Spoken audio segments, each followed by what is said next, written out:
जय हिंद दोस्तों। आज के इस वीडियो में हम बात करेंगे दुनिया के पहले वर्ल्ड वॉर यानी कि प्रथम विश्व युद्ध की कहानी के बारे में। क्या थी इसके पीछे की कहानी, क्यों हुआ था ये वर्ल्ड वॉर और इस वर्ल्ड वॉर के होने के बाद क्या क्या परिणाम निकले थे, किन किन देशों को इस वर्ल्ड वॉर के बाद भुगतना पड़ा था और किन देशों को इस वर्ल्ड वॉर का फायदा हुआ था, किस वजह से ये वर्ल्ड वॉर बन जाता है। सेकेंड वर्ल्ड वॉर होने की ही घटना का एक पक्ष देखेंगे हम इस वीडियो में। पूरी तरीके से जांच करेंगे इस पूरी घटना की। 1 अगस्त 1914 से लेके 1918 तक जब ये वर्ल्ड वॉर चलती है तो क्या क्या घटनाएं इसके बीच में होती है, कौन कौन से ऐसे परिबल है जो इसको होने के लिए प्रेरित करते हैं। जब पूरी दुनिया में वर्ल्ड वॉर होने के कागार, यानी कि पूरी दुनिया रिसर्च एंड डेवलपमेंट, पूरी दुनिया वर्ल्ड ट्रेड के अंदर लगी हुई थी। पूरी दुनिया में यानी कि यूरोप के अंदर खास तौर पे ब्रिटेन और फ्रांस में इंडस्ट्रियल रेवोल्यूशन हो रहा था। यही इंडस्ट्रियल रेवोल्यूशन जिसके कारण वर्ल्ड ट्रेड फैला था और इसी वर्ल्ड ट्रेड के कारण पूरी दुनिया में कैपिटलिज्म फैला था। इसी कैपिटलिज्म के कारण पूरी दुनिया एक दूसरे के ऊपर साम्राज्यवाद और उपनिवेशवाद फैलाने के लिए तैयार हो गई थी। यानी कि यूरोप और फ्रांस की ये जो नीतियां है पूरे वर्ल्ड को, विश्व को गुलाम बनाने की। सबसे पहले हम बात करेंगे उपनिवेशवाद की। ये उपनिवेशवाद जो है वो प्रेरित करता है किसी राष्ट्र को अन्य राष्ट्र के आर्थिक तंत्र और राजनीतिक तंत्र पर कंट्रोल करने का। आर्थिक तंत्र पर पूरा कंट्रोल हो जाता है, यानी कि उस देश की कुछ कंपनियां दूसरे राष्ट्र में जाके अपने संस्थान, अपनी संस्थाएं स्थापित करती है और उसके बाद उसके पॉलिटिकल तंत्र पे यानी कि पॉलिटी पे कंट्रोल करने की कोशिश करती है। ये बताता है पूंजीवाद के बारे में। लेकिन जब ये आर्थिक, राजनीतिक और सामाजिक कंट्रोल होता है तब ये बन जाता है साम्राज्यवाद। जब एक देश पूरे दूसरे देश की आर्थिक तंत्र, राजनीति को खत्म कर देता है और सामाजिक यानी कि लोगों के ऊपर अपना शासन लागू कर देता है, ये होता है साम्राज्यवाद। ये साम्राज्यवाद और पूंजीवाद के कारण ये दोनों ही देश, ब्रिटेन और फ्रांस और अन्य यूरोपीय देश भी, स्पेन हो गया, पुर्तगाल हो गया, इसी कैटेगरी के अंदर आते हैं जो कि पूरी दुनिया के अंदर साम्राज्यवाद और उपनिवेशवाद को फैला रहे थे। इसी घटना में हम आगे देखते हैं कि ये दोनों ही देश अपने पूरे विश्व को गुलाम बना लिया होता है और इसी के कारण, पूरे विश्व को गुलाम बनाने के कारण इन देश का जो विकास है पूरे विश्व के अंदर बहुत ही तेजी से बढ़ता है। इन दो देशों में और बाकी के 2-4 दिन और अन्य यूरोपीय देशों में इंडस्ट्रियल रेवोल्यूशन जो है वो बहुत ही आग की तरह फैलता है, जिसके कारण हम आगे देखते हैं कि जर्मनी और इटली जैसे देश जो कि बिल्कुल शांत देश हुआ करते थे उस समय तक, जो कि साम्राज्यवाद, उपनिवेशवाद में बिल्कुल भी आगे नहीं जा रहे थे, लेकिन ब्रिटेन और फ्रांस की बढ़ती ताकत को देखते हुए जर्मनी और इटली भी इनको टक्कर देने के लिए आगे बढ़ते हैं और आगे जाके ये देश भी साम्राज्यवाद, संस्थानवाद और उपनिवेशवाद यानी कि पूंजीवाद की इस जड़ से बच नहीं पाते हैं। किस तरह जर्मनी और इटली ब्रिटेन और फ्रांस को आगे बढ़ के टक्कर देने लगते हैं। इसी के बीच में एक जो घटना होती है, फ्रांस और जर्मनी के बीच 1871 में एक युद्ध होता है और युद्ध के बाद फ्रांस की उसके अंदर हार होती है और फ्रैंकफर्ट की एक संधि होती है 1871 में, जिसमें फ्रांस को अपने 2 प्रदेश आल्सेस और लोरेंस जो कि जर्मनी को देने पड़ते हैं। ये घटना फ्रांस के ऊपर एक तमाचा थी। ये बताती थी कि आगे जाके किस तरीके से जर्मनी अपनी लश्करी ताकत को बढ़ा के व्यापार और वाणिज्य के अंदर यानी कि बिजनेस के अंदर ब्रिटेन और फ्रांस को टक्कर देने की पूरी कोशिश करने वाला था। आगे जाके हम देखते हैं कि इसके इकोनॉमिक्स क्योस यानी कि इकोनॉमिक्स रीजंस, आर्थिक रीजंस में हम देखते हैं कि किस तरीके से इटली और जर्मनी ब्रिटेन और फ्रांस के बनाए गए बाजारों को, जो विश्व में कच्चे माल को सस्ते दाम पे लेके पक्का माल पूरी दुनिया में बेचने का ये जो बाजार ब्रिटेन और फ्रांस ने बनाया था, उसको तोड़ने का काम करते हैं इटली और जर्मनी। आगे जाके इनके सारे बाजारों को, इनके ऊपर जो ब्रिटेन और फ्रांस का कंट्रोल था उसके ऊपर लगभग अंकुश करने का काम यानी कि तोड़ने का कार्य करते हैं ये जर्मनी और इटली। और फिर आगे हम देखते हैं जर्मनी किस तरीके से अपनी सैन्य ताकत को बढ़ाता है। लगातार बढ़ती हुई जर्मनी की सैन्य ताकत को देखते हुए ब्रिटेन और फ्रांस, इन लोगों की पहले से ही सैन्य ताकत बहुत ही शक्तिशाली थी, ये और अपने आप को शक्तिशाली करते हैं। इन पूरी यूरोपीय पावर्स की बढ़ती हुई सैन्य ताकत को देखते हुए हम अनुमान लगा सकते हैं कि ये 19वीं सदी का जो समय था वो 20वीं सदी के अंदर प्रथम वर्ल्ड वॉर होने के बिल्कुल कगार पे लेके जाएगा। आगे हम देखते हैं सैन्य ताकत बढ़ती है, आर्थिक शक्तियां ये दोनों बनने लगती है, और इकोनॉमिक क्योस होने के कारण, इकोनॉमिक क्योस एंड सेकंड सैन्य ताकत, और उसके बाद हम देखते हैं ये दोनों एक दूसरे देशों में जुटबंदी करना शुरू कर देते हैं, यानी कि ग्रुपिज्म का शुरुआत होता है। ग्रुपिज्म के अंदर हम देखते हैं कि किस तरीके से जर्मनी, ऑस्ट्रिया, बल्गेरिया और तुर्किस्तान, ये कुछ 4-5 देश मिलकर अपना एक ग्रुप बना लेते हैं। वहीं दूसरी तरफ हम देखते हैं कि ब्रिटेन, फ्रांस, रशिया, जापान, इस तरीके का एक अलग ग्रुप बन जाता है। ये दोनों ही ग्रुप एक दूसरे के ऊपर वार प्रतिवार, यानी कि युद्ध की धमकियां देना, युद्ध के ऊपर भड़काना, एक दूसरे के विरुद्ध समाज यानी कि न्यूज़पेपर्स में गलत खबरें छापना, ये सभी घटनाएं आगे हम देखने को मिलती हैं। इसी के बीच में जो उग्र राष्ट्रवाद का कॉन्सेप्ट निकल के आते हैं, क्योंकि राष्ट्रवाद यानी कि एक राष्ट्र खुद अपने आप को तो आगे बढ़ाना चाहता है, लेकिन वो किसी और राष्ट्र के विरुद्ध कुछ गलत नहीं बोलना चाहता है। यानी कि खुद की तो प्रगति हो, लेकिन किसी और देश जो भी आगे बढ़ना चाहता है उसकी भी प्रगति हो। लेकिन उग्र राष्ट्रवाद यानी कि सिर्फ अपनी ही प्रशंसा, सिर्फ अपनी ही प्रगति हो, अन्य राष्ट्र या अन्य किसी भी देश की कोई प्रगति नहीं होनी चाहिए, ये उग्र राष्ट्रवाद का कॉन्सेप्ट कहता है। ये सिर्फ स्वयं की ही प्रतिष्ठा को बढ़ाना चाहता है, किसी और देश का इसमें किसी भी तरीके से कोई विकास ना हो, और सिर्फ एक ही वर्ल्ड पावर हो, इस तरीके की ये बात करता है। जब एक ही वर्ल्ड पावर होगा, पूरी दुनिया गुलाम होगी उस देश की, तो फिर ये राष्ट्रवाद नहीं, ये उग्र राष्ट्रवाद होगा। ये सभी देश मिलकर अपने अपने न्यूज़पेपर में दूसरे देशों के बारे में फेक न्यूज़ फैलाते हैं, गलत खबरें छपाते हैं, ये दूसरे राष्ट्रों को एक तरीके से विलेन बता के प्रेजेंट करते हैं अपने अपने न्यूज़पेपर में।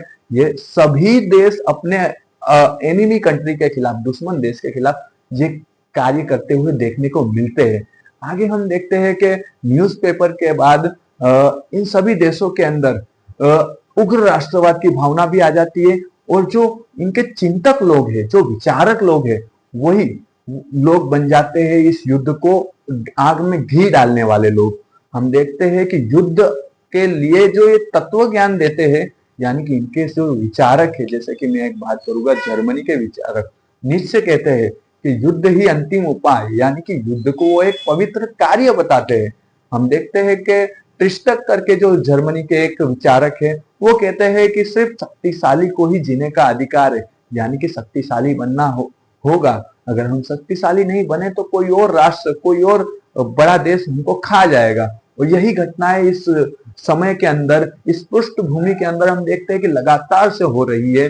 जर्मनी, इटली, फ्रांस, ब्रिटेन, पुर्तगाल, स्पेन, ये सभी कंट्रियां, बुल्गारिया हो गया, ऑस्ट्रिया हो गया, ये एक दूसरे के विरुद्ध आग भड़काने का कार्य कर रहे हैं। इसी समय में हम देखते हैं कि ऑस्ट्रिया के अंदर एक बहुत ही बड़ी घटना होती है। ऑस्ट्रिया के जो राजकुमार और उनकी पत्नी, वो दोनों ही सर्बिया गए हुए होते हैं, सर्बिया के अंदर अपनी छुट्टियां मना रहे होते हैं, और सर्बिया के अंदर ब्लैक हैंड करके एक ग्रुप होता है जो इनकी हत्या कर देता है। और इनकी हत्या, इससे पहले विश्व युद्ध को बिल्कुल आग के अंदर बिल्कुल घी मिल गया हो, वही घटना है ये। आगे जाके हम देखते हैं कि ऑस्ट्रिया धमकी देता है सर्बिया को कि भाई तू हमारे जो भी कातिल है हमारे राजकुमार के, उनको वापस दे दे, वरना ऑस्ट्रिया धमकी देने के बाद धमकी को अमल में जब लाएगा तो सीधा युद्ध करेगा। लेकिन सर्बिया को लगता है यार ये तो तुच्छ सी धमकी दे रहा है, ये आगे जाके कुछ करने वाला है नहीं, टाइम पास की बात है। सर्बिया इसके ऊपर कोई एक्शन नहीं लेता है। लेकिन जब हम देखते हैं कि जब सर्बिया कोई एक्शन नहीं लेता है, ऑस्ट्रिया तुरंत एक्शन में आता है और तुरंत सर्बिया के ऊपर अटैक करता है, और यही शुरुआत होती है पहले विश्व युद्ध की। ये विश्व युद्ध होने का पहला कारण था, लेकिन ये अंतिम कारण नहीं था। इसके ऊपर जो मैंने कारण दिखाए, जैसे कि फर्स्ट इकोनॉमिक्स रीजन, सेकंड जो ये सभी देश अपने अपनी सैन्य ताकत को बढ़ा रहे थे, थर्ड ये देश अपने अपने एक दूसरे देश के बीच में जो उग्र राष्ट्रवाद की भावना फैला रहे थे, फोर्थ यही हमारे जर्मनी भाई को मौका मिल जाता है फर्स्ट वर्ल्ड वॉर में एंट्री मारने का। और जैसे ही जर्मनी भाई की एंट्री होती है फर्स्ट वर्ल्ड वॉर के अंदर, ये दो गुट में, यानी कि first allies powers and axis powers के अंदर पूरा गुट, दो अलग अलग गुट में ये वर्ल्ड वॉर शुरू हो जाता है, जिसमें अलाइज पावर्स के अंदर होते हैं England, France, Russia and Japan जैसी कंट्रियां। एंड एक्सिस पावर्स में हम देखते हैं जर्मनी, बुल्गारिया, वहीं देखते हैं ऑस्ट्रिया और तुर्किस्तान जैसी कंट्री। ये सभी देश आपस में लड़ाई शुरू हो जाती है। जर्मनी एक उग्रता की तरह से फ्रांस के ऊपर धड़ाधड़ अटैक करता है और जर्मनी का राजा केसर विलियम्स अपने आप को सुपर पावर घोषित कर देता है पूरे विश्व के अंदर। देन जर्मनी का ये जो राजा है केसर विलियम्स, ये फ्रांस के ऊपर ऐसा अटैक करता है कि पूरा के पूरा फ्रांस धुआं धुआं हो जाता है। फ्रांस के धुएं धुएं होने के बाद नेक्स्ट नंबर लगता है इंग्लैंड का। ये जर्मनी पूरे विश्व को समाप्त कर दे इस तरीके से आगे बढ़ रहा होता है। इस तरीके की मानसिकता होती है कि मुझे ही वर्ल्ड पावर बनना है और किसी को मैं जीने ही नहीं दूंगा। पूरे विश्व को इससे खतरा देखने को मिलता है, लेकिन यहां तक इसको रोकने वाला कोई दिखाई नहीं देता है। लेकिन ये जर्मनी भाई एक गलती कर देता है और एक इसकी छोटी सी गलती इसके पतन का परिणाम देखने को मिलता है। हम आगे देखेंगे कि किस तरीके से जर्मनी ने अमेरिका के ऊपर अटैक किया और अमेरिका जो अब तक जो अमेरिका था वो बिल्कुल भी इस युद्ध के अंदर ज्वाइन नहीं हुआ था। बेमतलब ही किया गया उसके ऊपर अटैक, क्योंकि अमेरिका क्या काम कर रहा था अभी तक। हम देखते हैं कि अमेरिका पूरे विश्व को अभी हथियार सप्लाई कर रहा था, जो कि उसका आज भी धंधा यही है। पूरे विश्व को हथियार बेचो, लड़ाओ और पीछे बैठ के आराम से कुर्सी पे बैठ के मौज लो, नाश्ता करो, पॉपकॉर्न खाओ और मैच का आनंद लो। यही काम कर रहा था अमेरिका इस समय भी। और इस समय जो अमेरिका को ये जर्मनी के द्वारा थप्पड़ पड़ा और उसके बाद जो अमेरिका की नींद जागी, और नींद जागने के बाद देन अमेरिका ने फैसला लिया कि यार अभी अपन को उतरना पड़ेगा वापस से इस मैदान में। देन बताना पड़ेगा कि असली सुपर पावर कौन है, असली बाहुबली कौन है। देन असली बाहुबली की एंट्री जब होती है तब सारे थरथरा के भागने लगते हैं। सबसे पहले अमेरिका ने पकड़ा जर्मनी को और दिया कान के नीचे बजा के और बताया कि I am the world power. Then जब अमेरिका इस वर्ल्ड वॉर में ज्वाइन करता है, उसके साथ साथ 24 अन्य देश भी इस वर्ल्ड वॉर में ज्वाइन होते हैं। देन उन सभी देशों ने मिलके जो जर्मनी है, तुर्किस्तान है, ऑस्ट्रिया है, इन लोगों को जो मारा है, बुल्गारिया है, इन सबकी ऐसी धुलाई की कि दोबारा ये खड़े ही ना हो पाए। इनकी टांग मतलब पूरी तरीके से जर्मनी को तो तबाह ही कर दिया, एक तरीके से कह सकते हैं हम। जर्मनी को पूरा घुटनों पे लाता है अमेरिका। देन आगे जाके हम देखते हैं कि वर्सेल्स की संधि होती है, यानी कि ट्रीटी ऑफ वर्सेल्स, जिसके अंदर पूरी तरीके से जर्मनी को इस युद्ध का कारण ठहराया जाता है। सबसे पहले इसका बेस्ट फ्रेंड ऑस्ट्रिया, तुर्किस्तान, फिर हम देखते हैं बुल्गारिया। देन फाइनली केसर विलियम्स के सरेंडर के साथ, क्योंकि वो तो भाग ही गया होता है, जर्मनी सरेंडर करता है। देन केसर विलियम जो कि उसका सुल्तान अपने आप को बाहुबली बता रहा था, सबसे पहले भीगी बिल्ली बन के ये भागता है। देन जर्मनी का सरेंडर होता है और जर्मनी के सरेंडर के साथ ये प्रथम विश्व युद्ध समाप्त होता है। टोटल 6.5 करोड़ से ज्यादा लोग इस विश्व युद्ध में भाग लिया होता है और 2 करोड़ से ज्यादा लोगों घायल होते हैं। 1 करोड़ से ज्यादा लोग इस युद्ध के अंदर मृत्यु को प्राप्त हो जाते हैं। और वहीं देखते हैं हम 70 लाख से ज्यादा लोगों की इस युद्ध के अंदर पूरी तरीके से अपंग हो जाते हैं, यानी कि जनहानि होती है। इतनी बड़ी जनहानि के बाद हम आगे देखते हैं कई सारे और क्योस, यानी कि और कारण भी जनरेट होते हैं युद्ध के होने के, और परिणाम हम देखते हैं कि पूरे विश्व के अंदर बेरोजगारी, बेकारी, गरीबी, भूखमरी इतने हद तक बढ़ती है। ये जो होता है और उसके बाद जो इकोनॉमिक डिप्रेशन, यानी कि आर्थिक तंगी, मंदी हो जाती है पूरे विश्व के अंदर, यह प्रथम विश्व युद्ध के कारण होता है। जो युद्ध ही अपने आप को अंतिम उपाय सोच रहे थे, वो देश अब शांति की ओर बढ़ना शुरू करेंगे। लेकिन जो जर्मनी के साथ इस युद्ध के बाद घिनौना व्यवहार होता है पूरे विश्व के द्वारा, और यही कारण बनता है सेकेंड वर्ल्ड वॉर की। आगे हम डिस्कस करेंगे वर्सेल्स की संधि यानी कि ट्रीटी ऑफ वर्सेल्स क्या थी, जर्मनी के साथ किस तरीके का व्यवहार किया जाता है, क्योंकि अकेला जर्मनी इस युद्ध का कारण नहीं था। मैंने बताया ब्रिटेन और फ्रांस पूरी तरीके से इस युद्ध को होने के लिए परिपक्व थे, क्योंकि इन्हीं के कारण पूरे विश्व के अंदर ये घृणा की भावना उत्पन्न हुई। पूरे विश्व को लड़ाने में, झगड़ाने में ये ब्रिटेन और फ्रांस और अन्य यूरोपीय पावर्स बहुत ही तजग्न थी, और इन्हीं के कारण ये वर्ल्ड वॉर होता है और हजारों लोगों, करोड़ों लोगों की इसमें जान जाती है। इसके मेन जिम्मेदार थे ब्रिटेन और फ्रांस, देन अन्य बाकी की यूरोपीय पावर्स। जर्मनी तो इसका जस्ट एक मोहरा था, लेकिन इस मोहरे को ही एक सिपाही यानी कि एक हथियार बनाया जाता है। वर्सेल्स की संधि में जर्मनी को तोड़ा जाता है और उसके बाद यही नींव बनती है सेकेंड